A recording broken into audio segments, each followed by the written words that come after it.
Tell me what inspired you to actually be an artist, to become an artist. I think that I always enjoyed painting, and I'd say that my mother was a really big encouraging influence. When I was really little and I was living in the Midlands then, she brought me some finger paints and placed them in front of me and said, paint. Well, I was quite surprised at the time because at school it was just paintbrushes. All right. But in no time I'd done this really colourful painting of a cockerel. And it was that feeling, you know, of being able to get your fingers actually in the paint and experiencing it was quite a magical process. So there's a relationship with the material. Does that mean your mother recognized that you were actually talented? She did. I think she was something, you know, because it could have been music and she could have brought me a musical instrument, but it wasn't like that. It was that she'd seen and observed that I enjoyed creating things. And this was, how old were you then? I think then I must have been about 5, something like that. Maybe just have started school. I was the only one at my infant school who was non-white. At junior school there was just one girl who was of Jamaican heritage, and there was me. So it always felt there was this really big feeling of feeling really different. But going down to London, I could see just going on the streets, and I felt more at home because there was people of lots of different cultures there. Yes, I went to an art school. Yeah, tell me about that. It was a fantastic place. It was an old Victorian building, and of course in Britain there's lots of old Victorian buildings, but for me walking through those doors it was like walking into a magical kingdom. It felt somehow that I was no longer constrained, and I don't mean by that I was a really rebellious child, but it was a place where my creativity could really come out. So did like finding your voice and having an opinion actually influence your art at the time? Yeah, I think what was happening was I was gradually building up a store within myself and sort of trying to navigate my way through it. And it was just a place where I sat alongside other young artists painting and drawing, and the sorts of conversations we had, it all just felt like quite a magical time. Yeah, I mean, and it was like art was seeped in the fabric of the place somehow. You could almost smell the art in it.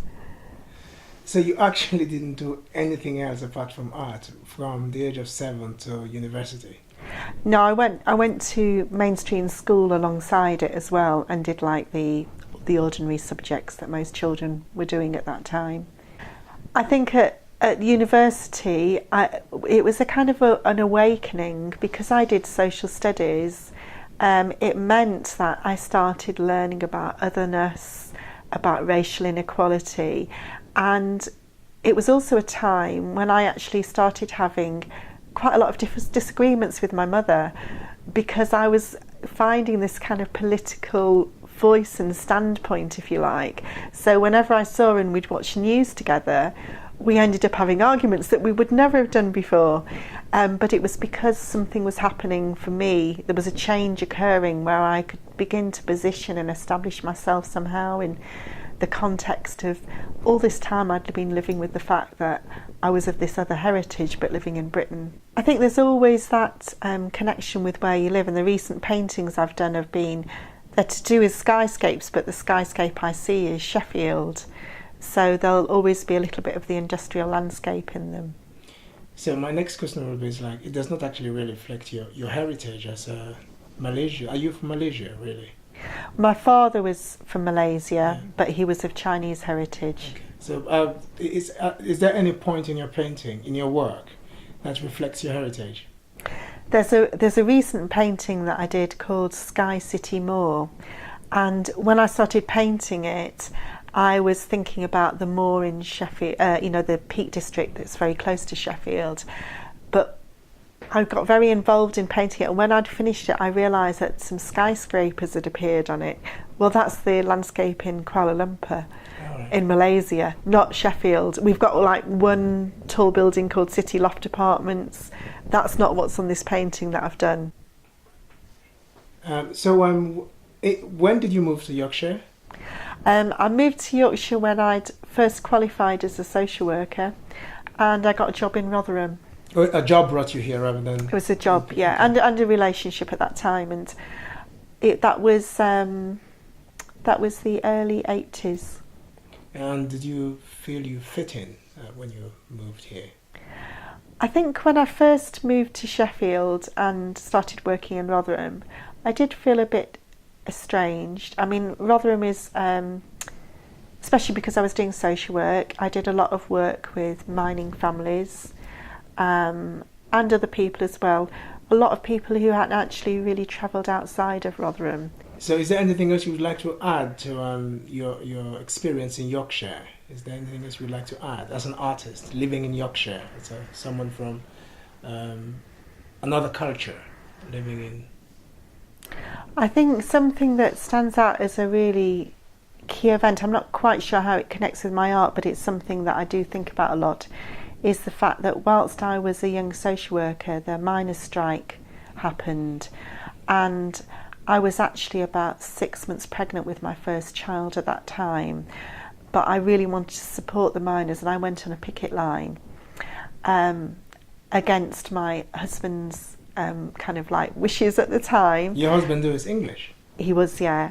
And but I felt really passionate to go, so I got up really early in the morning. You know, a minibus came and picked us up, and what I hadn't imagined was the huge passion and anger that was felt by the miners. And so I kept a very low profile. You know, the police were stopping you kind of like from coming off the pavement, and it was very hard to stand the pavement because there was such a surge of people. So that felt like a real huge event that happened in this area. And then of course as a social worker I worked a lot with some of the mining families and saw how some of those men had been really destroyed by the experience of the pits closing, and also saw how the women got really empowered because they started running soup kitchens. From having been in their own homes, things really changed, and kind of there was a sort of role reversal that I think this area is still kind of in the after throes of, really. So how have you found your time in Yorkshire? So you're a Yorkshire woman now, really? You could sort of say that. I would never forget my kind of blood roots as well. I think that can never leave you. I think from having grown up probably trying to deny it, but dealing with the impact of it, with people asking questions, and maybe you're asked to play certain parts in school plays, this type of thing. I think it's something that's been with me throughout my life, and it's important, and I've begun to see the advantage of it. You know, it's in what something. way? I think it's something to be honoured, really. I think having cultural experiences from 2 or more places is a real advantage in life, because you can see things from different perspectives. I think people who've always lived in the same town all the time and don't see anything from any different angle, they're doing what their parents maybe did and their parents before them, they sometimes find it difficult to see things in a different way because they just go on their own experience.